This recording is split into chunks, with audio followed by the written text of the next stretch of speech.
স্বাগত জানাচ্ছি বিশ্ব সংবাদে। চলুন দেখে আসি আজকের গুরুত্বপূর্ণ হেডলাইনগুলি। মালদ্বীপে প্রেসিডেন্ট মইজুর দলের বড় জয়, সংসদীয় নির্বাচনে সংখ্যাগরিষ্ঠতা অর্জন করেছে তার দল।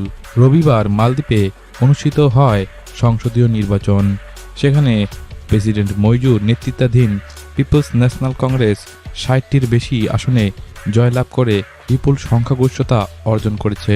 মজার ব্যাপার হচ্ছে, মালদ্বীপের বাইরে যেসব দেশে ভোট দেওয়ার জন্য ব্যালট বক্স রাখা হয়েছে তার মধ্যে ভারতের তিরুবনন্তপুরম, শ্রীলঙ্কার কলম্বো এবং মালয়েশিয়ার কুয়ালালামপুর। পাকিস্তান সংসদ থেকে জুতো চুরি, খালি পায়ে বাড়ি ফিরতে হলো সাংসদদের। ঘরের অন্দরেই যা হাল পাকিস্তানের, তাতে লজ্জায় মুখ লুকানোর জায়গা পাচ্ছে না পাকিস্তানের প্রধানমন্ত্রী সহ সংসদ মন্ত্রীরা।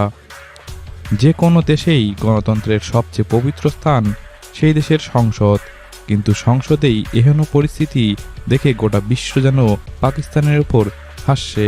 তীব্র তাপপ্রবাহ, ৭ বাঙালির মৃত্যু একই দিনে।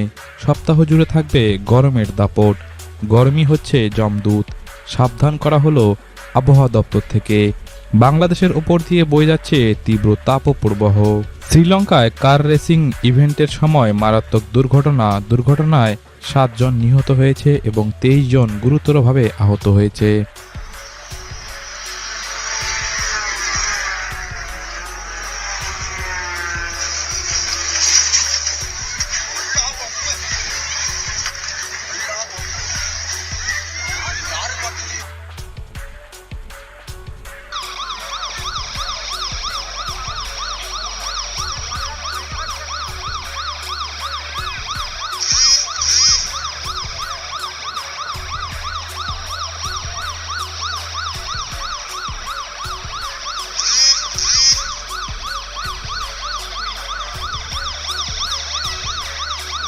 আমেরিকায় নাগরিকত্ব পাওয়ায় দ্বিতীয় স্থানে পৌঁছে গেল ভারত।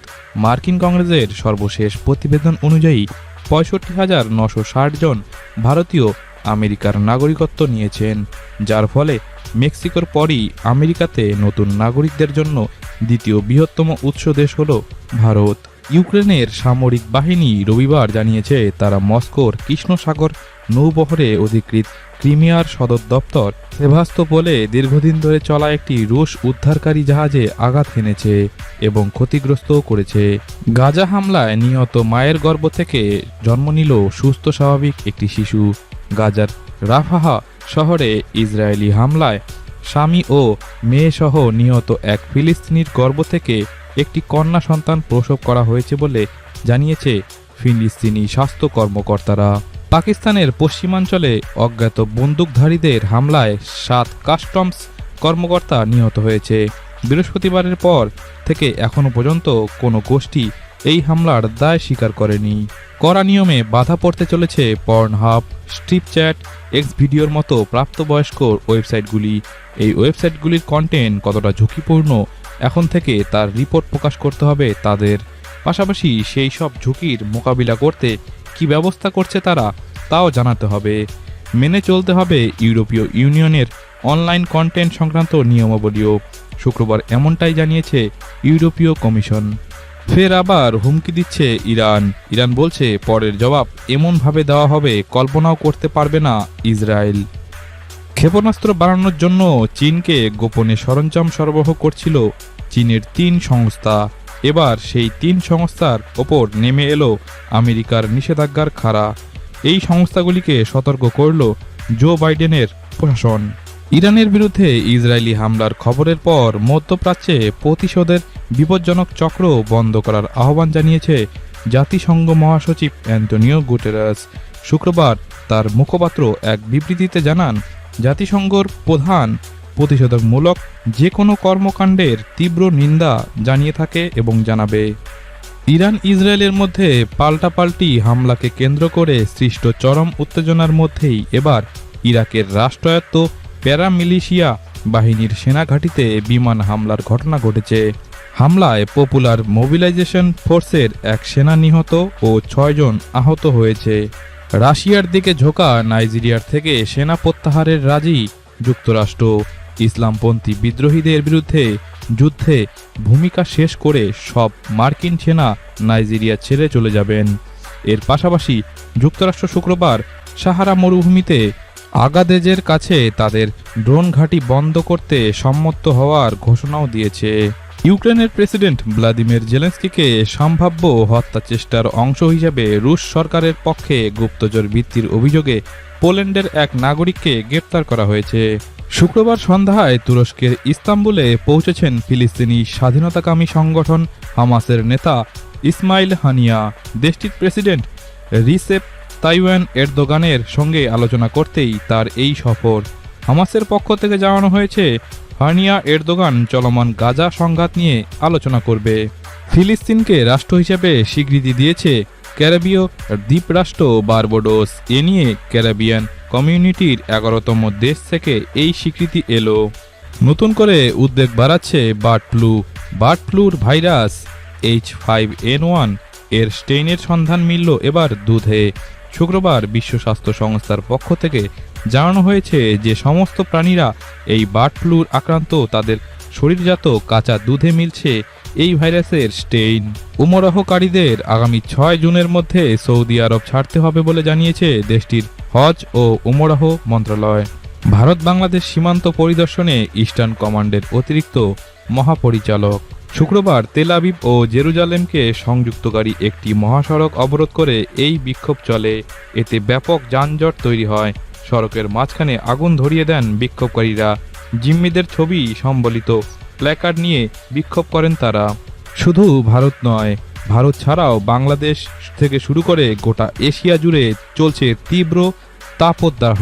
জানা গিয়েছে গত 50 বছরে এপ্রিলে কলকাতায় আবহাওয়ার চরম অবস্থা কখনো এতদিন দীর্ঘায়িত হয়নি। আগামী 21 থেকে 23 এপ্রিল তাপমাত্রা 1 থেকে 2 ডিগ্রি কমলেও অস্বস্তি একই রকম থাকবে। এই অবস্থা গোটা এশিয়া জুড়ে, বিশেষ করে দক্ষিণ পূর্ব এশিয়া জুড়ে। এ মাসে শুরু থেকেই দক্ষিণ পূর্ব এশিয়া জুড়ে ভয়ঙ্কর গরম পড়তে শুরু করেছে। 4 এপ্রিল মালয়েশিয়ায় হিট স্ট্রোকে 3 বছর বয়সী এক শিশু মারা যায়।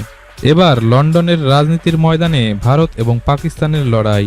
মেয়র পদে পাকিস্তান বংশোদ্ভূত সাদিক খানের বিরুদ্ধে নির্বাচনে লড়বেন ভারতীয় বংশোদ্ভূত তরুণ গুলাটি।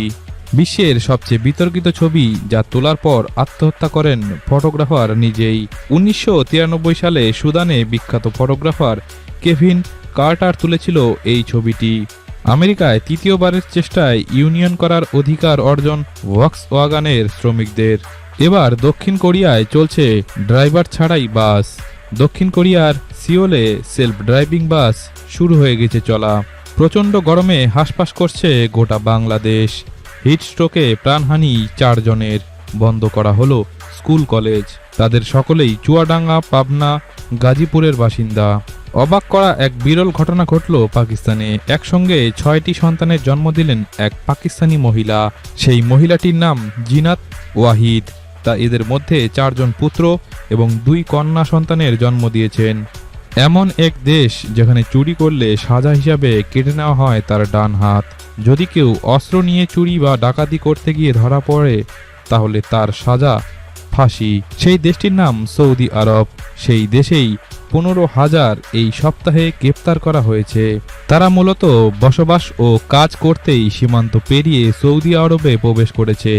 সীমান্ত নিরাপত্তা লঙ্ঘন করার অপরাধেই এক সপ্তাহে 15,000 জনকে গ্রেপ্তার করেছে সৌদি পুলিশ। শান্তির দাম 1300 কোটি। ইসরায়েলকে সামরিক সাহায্য দিয়ে যুদ্ধ এড়ানোর পরিকল্পনা আমেরিকার। নেতানিয়াহু শাসনে অশান্ত ইসরায়েল। প্রধানমন্ত্রীর পদত্যাগের দাবিতে পথে হাজার হাজার ইসরায়েলি। বাবা পুড়িয়ে দিয়েছিলেন গোপন সব তথ্য। অক্ষরে অক্ষরে উপন্যাসে ফের ফিরিয়ে আনলেন মেয়ে। বাংলাদেশের মুক্তিযুদ্ধ ও ভারত, বিশেষ করে আসামের ভূমিকা নিয়ে লেখা আসামিয়া সাহিত্যিক রীতা চৌধুরীর বই নেভারল্যান্ড জিরো আওয়ার ট্রিলজির প্রথম খণ্ডের পাঠ প্রকাশ করা হলো ঢাকায়। এই প্রথম কোনো বিদেশি মুক্তিযুদ্ধ নিয়ে এমন গবেষণামূলক উপন্যাস লিখলেন বলে অনুষ্ঠানে হাজির মুক্তিযোদ্ধাদের দাবি। নৌকাডুবির ঘটনায় 50 জনের মৃত্যু ঘটেছে। ঘটনাটি মধ্য আফ্রিকান প্রজাতন্ত্রের রাজধানী বাঙ্গুইর। ঘটনার সময় নিহতরা শেষকৃত্যের জন্য গ্রামে যাচ্ছিলেন। পাকিস্তানকে ক্ষমা চাইতে বললেন হাসান। বিদেশমন্ত্রীর দায়িত্ব গ্রহণের পরে রবিবার প্রথম বাংলাদেশে নিযুক্ত পাকিস্তানের হাই কমিশনের সঙ্গে সৌজন্য সাক্ষাৎ করলেন। সাক্ষাৎকার সৌজন্যমূলক হলেও সেখানে ৭১-এর গণহত্যার প্রসঙ্গ উঠে আসে। ঘটনাচক্রে তারপরই প্রথম ভারতীয় হিসাবে আসামের রীতা চৌধুরীর লেখা মুক্তিযুদ্ধের ওপর বই নেভারল্যান্ড জিরো আওয়ার বিদেশমন্ত্রী মাহমুদের হাতে তুলে দেওয়া হলো। ইউক্রেনকে সাহায্যে আমেরিকায় বিল পাস, এই রকম খোঁচা দিল রাশিয়া। বিশ্বের প্রতিদিনের গুরুত্বপূর্ণ খবরের হেডলাইন্স দেখতে সাবস্ক্রাইব করুন বিশ্ব সংবাদ এবং শেয়ার করুন প্রিয়জনদের সাথে। ধন্যবাদ।